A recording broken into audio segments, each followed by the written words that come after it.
Simple question. If you're an Xbox gamer, should you be interested in Final Fantasy XIV? This is a fair question. The game released 13 years ago if you go back to its original release, released 10 years ago if you consider Realm Reborn to be its new official release. If you are an Xbox player, you're wondering if you should bother with the game that not only has been ongoing for 10 years, but it isn't like it's had an engine update to make it look like a visually modern video game. This video is meant to be the answer to this question from an Xbox gamer perspective, as someone who is both a PC and Xbox gamer who has played Final Fantasy XIV. Because I myself, as I said before, am an Xbox gamer, and I feel like I do have a pretty much better in-depth look that you would expect or would get from anyone else, because most people would be, either A, just a PlayStation gamer, or B, just a PC gamer who play the game, but can't get the perspective of someone who's on both Xbox and PC. Originally, not willingly, I wasn't interested in this game at first. I had two friends from high school talk about it. One of them was really pushing me to play the game a lot. One was streaming here and there, and it just didn't look like a worthwhile game. It looked super outdated. A lot of like visual clutter when it comes to like a lot of the lights, flashing abilities. There's just a lot to Final Fantasy XIV that I just didn't think was good just by someone on the outside looking at it through streams. The other two friends will often for years ask me to give it a try and say things like how he wishes I get a PS4 to play FF14 with him. Fast forward a couple years ago, I got my PC, and one of the first games I decided to get was to collect the complete edition of Final Fantasy XIV while it was on sale. Because why not? Why not give it a chance? It's on sale. What do I have to lose here? And my friends, they kept talking about it. Sometimes you make a decision where it's like, my friends are really interested in this game. They want me to play it with them. Why not? Especially when it comes to thinking about the fact that both of those friends I hadn't gamed with, in a while or ever. Like, one of those friends I've never played games with even to this day. The other friend is someone who I've always just played Halo with. He plays on PC, he plays on PlayStation and Xbox. So we've always just played nothing but Halo together. So this would have been a different game for us to try out together, to enjoy together. So I told that friend, the latter, that I got the game, and he was so excited. But I still had my own reservations when it comes to this game.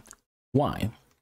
What would the learning curve be like? Was like one of the biggest questions that I had getting into it, because MMOs, especially the good ones, are way more complex than they look. Like, a lot of the casual MMOs, ones who don't usually last long, they come out for like a couple of years and then get shut down. Those MMOs tend to be like very casual, very easy to get into. But like the more serious MMOs, there's a bit of a learning curve to them. So it's like, what is the learning curve? Is the community toxic? This is a game where for dungeons you have to group up with people, and those dungeons are part of the main story quest line, so you can't just ignore them and still only play the story. That's kind of intimidating when you see a game where you have to interact with other people. This isn't an option. A lot of MMOs nowadays have an option of interacting with other players, so you can play the entire game, a lot of MMOs, without ever playing with another player. But in this game, Final Fantasy XIV, dungeons are part of the main story quest line. So at some point when you're playing the storyline, you're going to have to play with other players. And again, that can be intimidating. And that's part of why I'm making this video. Some Xbox gamers might feel intimidated about joining a game community this late into its life cycle, forced to do dungeons and raids with other players. Most Xbox players' experience with dungeons and raids, that's in Destiny. That's what most people on Xbox will have their experience with. And if you play Destiny, doing a raid with random people can be the most frustrating and toxic experience you could possibly have. So Xbox players, again, will be a little reserved about playing a game where they're forced to do dungeons with other players, because it's like, hey, my only experience with dungeons is experiencing things with very, very toxic people. This shouldn't be a worry, though. I can tell you, Xbox gamers, Final Fantasy XIV is pretty welcoming to new players. This game has a well-built structure around new players, helping them and teaching them the ropes. Was I lucky to have a friend who was willing to walk me through the game? Sure. But I actually ended up not playing with him all that often because of our time zones and time difference and just schedules when it comes to just life. So from Realm Reborn till Shadowbringers, I played a lot of it alone, with him helping here and there, and then doing dungeons, with other people, and again with him here and there.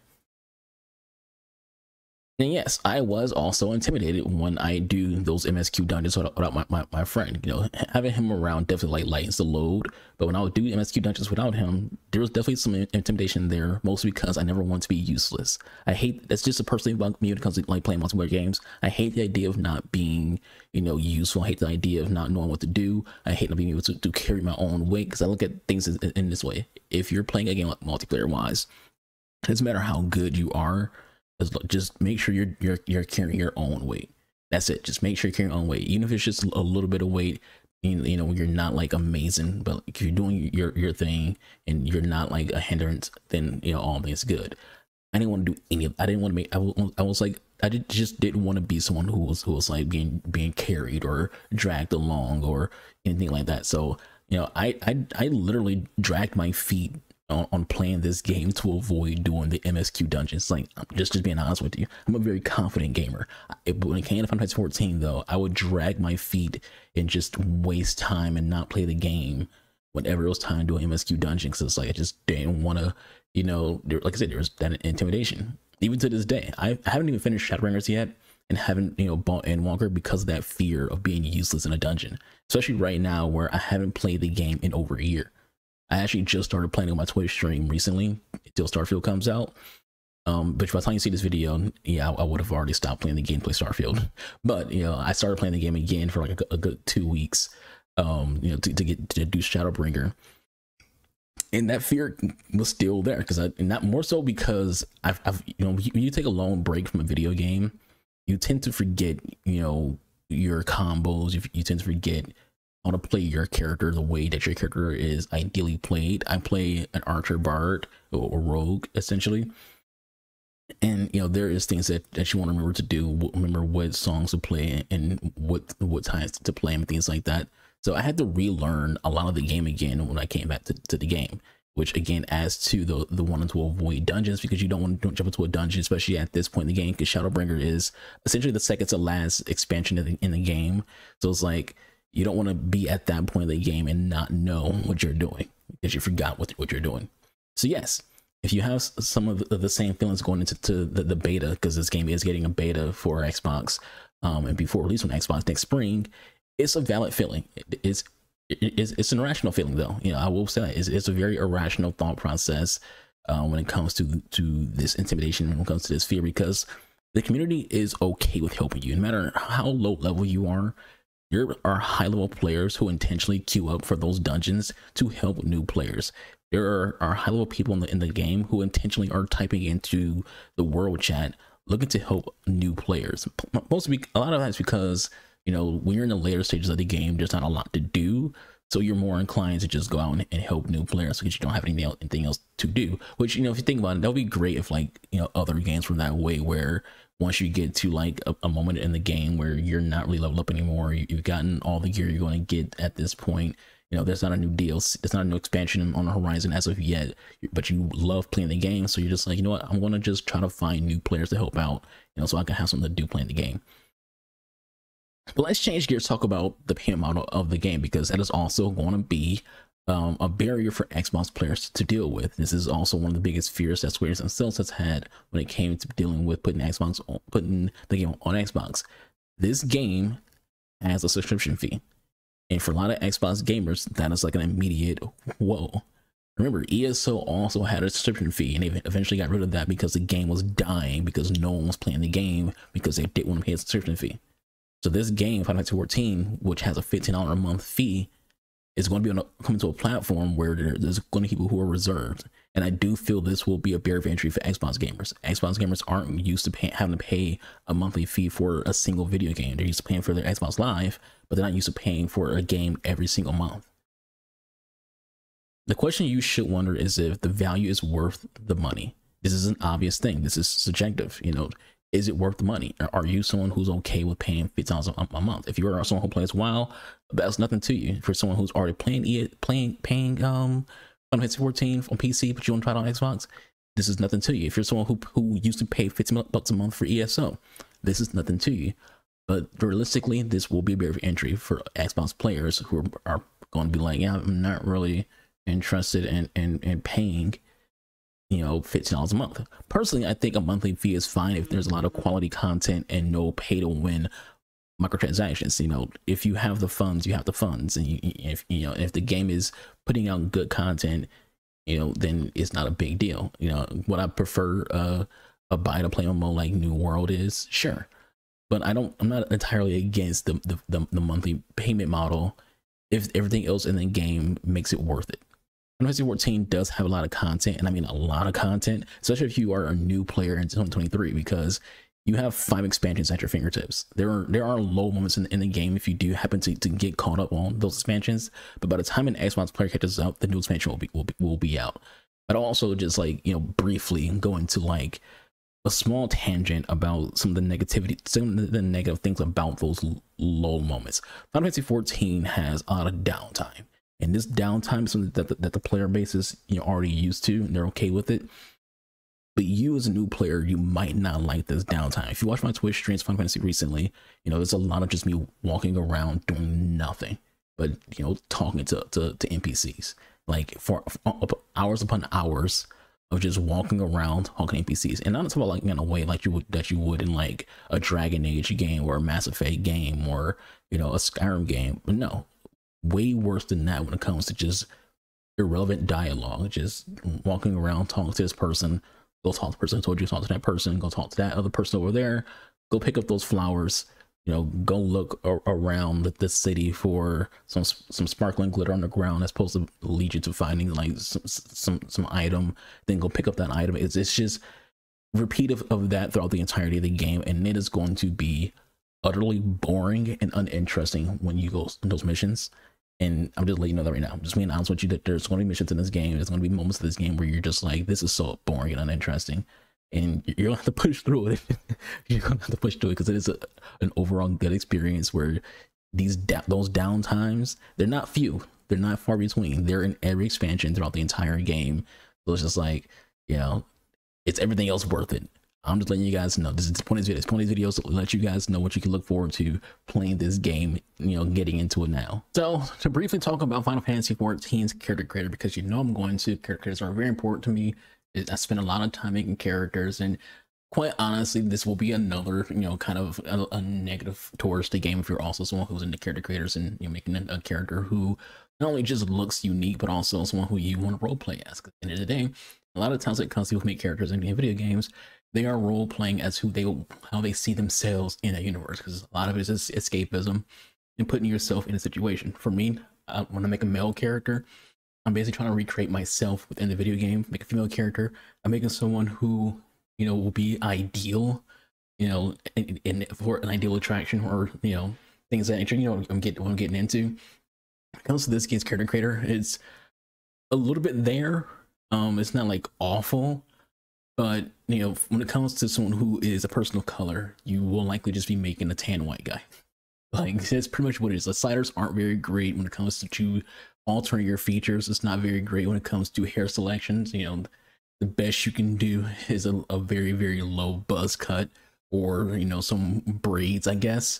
Ain't really good braids. It's more like a little girly braids. When you wear the braids that I have on my monk character in the game, it comes with a necklace and earrings because it's meant for females, but it's the only other ethnic hairstyle that's not just a buzz cut, and a buzz cut isn't necessarily ethnic at all. So it's this is an issue with a lot of Asian games, where it's a lot of Asian developers kind of forget that Black people play their games. So it's there isn't a lot of them tend to ignore having a lot of Black hairstyles. You don't need a lot. You just need some of the basic fro, cornrows, different variation of locks. And that you can make do with just that, or you could go further in with some curls and things like that. But if it had locks, I think I would be less aggressive towards saying the character creator is kind of lacking. But also if the sliders that do exist, well, there is no sliders. You kind of just pick a faces between a number of faces, but the faces you pick between don't necessarily give you a lot of options. You don't really get to have a more African American or African whatever kind of nose or lips and things of that nature. Like I said, you were mostly making a tan white guy in this game, because I do think that makes the character creator pretty bad. It's just being honest. To me, if a character creator isn't really is limiting and doesn't allow someone who is outside of Asian and white to make a character, and it's not a good character creator. But I'm doing all this talking and haven't really talked about the gameplay. Well, let's talk about what kind of experience Final Fantasy XIV is. In my opinion, Final Fantasy XIV is one of the greatest MMOs of all time, as in top 5 period. If you are a gamer who thirsts for story-driven MMO content, Final Fantasy XIV is up your alley, because like ESO, like Star Wars or Republic, Final Fantasy XIV is an RPG before it's MMO. Yes, that's exactly how you should view it. It's not an MMO RPG, it's an RPG MMO. Before it's anything involved multiplayer, it is a game that's focused more on its story, its RPG elements, more so than its MMO elements, which is again why a lot of the group activities, when it comes to the MSQ, are forced to just the dungeons. You don't have to do anything else with other people other than dungeons. You can play the game with other people. Even when it comes to your story content, a lot of story content you have to play solo. Like there's times when I was playing with my buddy and I was like, I'm like, I gotta go do this, and he's like, all right, well, invite me when you're done doing that, because he wasn't allowed to do it with me. The developers' focus is telling a good story. That's what they care about when it comes to this game, telling a good story first and hoping you enjoy it. And boy, does it do that. There isn't a single story expansion between Realm Reborn and Shadowbringers that isn't a good story, and Heavensward is one of the greatest stories in any video game. Which, by the way, there is a free trial for this game and will be when the Xbox version comes out. When that version comes out, you'll be able to play the game up to level 70 in Stormblood, which is, I think, before Shadowbringers. So you will be able to play the base game, which is Realm Reborn, play Heavensward, which is, again, goated, Stormblood, and then after that, that's when you have to actually start paying for your monthly fee on Final Fantasy XIV. When I got into this game, the trial was to play at level 60 and Heavensward. That is a lot of free content, and this game is letting you experience that. And when I say this isn't like Destiny. If Destiny is a free to try game, this is a free to play game. You can literally play a good chunk of this game for free before you have to make that commitment to paying a monthly fee. Again, compared to something like Destiny, I'm reason compared to Destiny isn't because I'm just like, Destiny's not the same kind of game that Final Fantasy. Like, I know that, but again, we're using Destiny as a comparison because most Xbox players are more familiar with Destiny's payment models and things like that than WoW or any other MMO. Destiny is a free to try game where a lot of its content, a lot of its real content, is locked off. That's not how this game is. When you get the free trial for this game, you have access to everything within Realm Reborn, Heavensward, and Stormblood, with you only needing to pay for the expansions after Stormblood and paying a monthly fee after the trial expires, which is only after you hit level 70. The trial does not expire at a certain amount of time. Once you hit 70, now you gotta freaking start paying a monthly fee. And also Star Wars, like I mentioned before, has a monthly fee. You can play it to level 60, which is basically like the main story of Star Wars, the Old Republic, and then you gotta start paying monthly fees to be able to access the expansions. Combat wise, this game has a very expansive tab targeting style with numerous class types, all with a wide variety of spells and abilities. Pretty good summary I saw is the combat system works very well for this game, in particular because the extra space and time is meant to give you more opportunities to make tactical decisions. It's not just about what you do, but when you're doing it and what else is going on around you at the same time. Hitting party members, debuffing a boss, raising party members who dropped, dealing damage, using cooldowns while tanking. They all require you to think about how this action will impact prior actions and what you need to do next. That tactical interplay is vital to the structure of the game. A more active system would remove those decisions. If you have like a more action combat, you will lose a lot of that identity when it comes to how the combat for this game works, and that will make the game weaker as a whole. Final Fantasy XIV's combat might look complex, but when I played it, it was very simple. Remembering your role is pretty much all you need to do, especially in dungeons. No one will have any issues as long as you're playing your role and being a team player. As much of a noob as I was at this game, and kind of still am, I always got compliments because they would say things like, "You're a bard who actually uses his support abilities." People complimented me for being a bard who just did his job. I didn't do anything special. I was just doing my job, because apparently in this game, a lot of bards just sit back and just do damage without ever using any of their songs. You know, people really appreciate that. People really appreciate, especially veterans. They appreciate it when people, you know, lighten the load on them, because remember, they are volunteering to carry Sprouts. And it's a game term for new players, Sprouts. But you know, they appreciate when you are actually, you know, carrying your own weight and using your abilities the way that they should be used. So to wrap this video up, I want to say yes, believe all the hype you've heard about the game. If you're wondering why so many are high on this game, so many are ecstatic for the Xbox release, is because this truly is an amazing video game, an amazing experience. Some of the best storytelling in MMO, some of the best dialogue, some of the best characters, cutscenes in gaming. If you like story-driven RPGs, this is a game for you. If you are into MMOs, this is a game for you. If you're a fan of Final Fantasy, this is a game for you. And when the beta starts, I'll stream it on Xbox so you guys can watch me play the game, you know, then and there. And we'll be willing to game with anyone on Xbox who, you know, is in need of any assistance or help, or, you know, want to be, you know, carried essentially. Well, I don't want to say too much when it comes to the carry, because I'm not like, I ain't that good. I'm decent as a bard, but I ain't that good to like do a full carries. But I'll be here to help anyone out who needs help with Final Fantasy 14. When the game full releases, we're doing the same, and I'm sure my friends will be joining in, and my friends who haven't played the game will also want to jump in and experience this great game.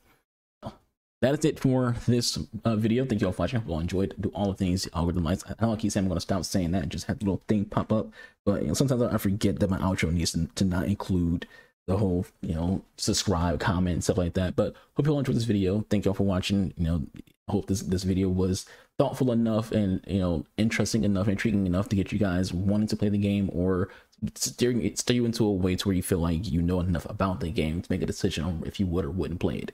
But I've been your boy, Mr. Gamer Archer. Hope you all have a good rest of your day. Stay safe, be kind to one another. It's free to be kind. Don't be a dick.